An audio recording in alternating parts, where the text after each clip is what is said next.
Geranni eng oson ildiz o'rtirish yerga tiqib qo'yish degandik. Ko'rsatgandi buni. Bu bittasi, bu kesganimiz. Bu kesganimizni bittasini tiqqanimiz, bu ikkinchisi. Bir haftacha bo'lib qoldi. Tagidagi barglari sarg'aygan, lekin tevasidan yangi chiqyapti. Buni olib tashlashimiz kerak, kurtagini. Quvvat ketib qoladi. Hozir ko'rsataman. Bu tana tepasi xom bo'ladi.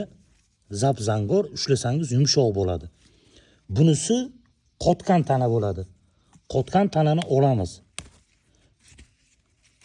Qotgan tanani olinadi. Bo'g'ini ko'rinyapti. Bo'g'ini tagidan kesyapman-da. Bo'ldi. Shu holatda yerga tiqib qo'yamiz. Bo'ldi. Nimaga yerda oson ildiz otadi? Yerni doim namligi bo'ladi.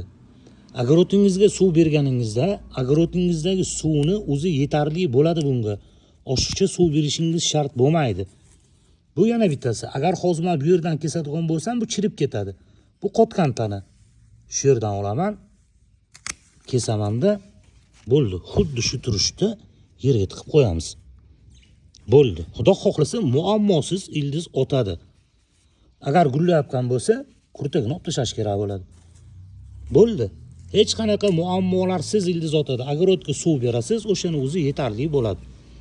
Sinab ko'ring, albatta o'xshaydi. Bundan oson yo'li yo'q bo'lsa kerak buni.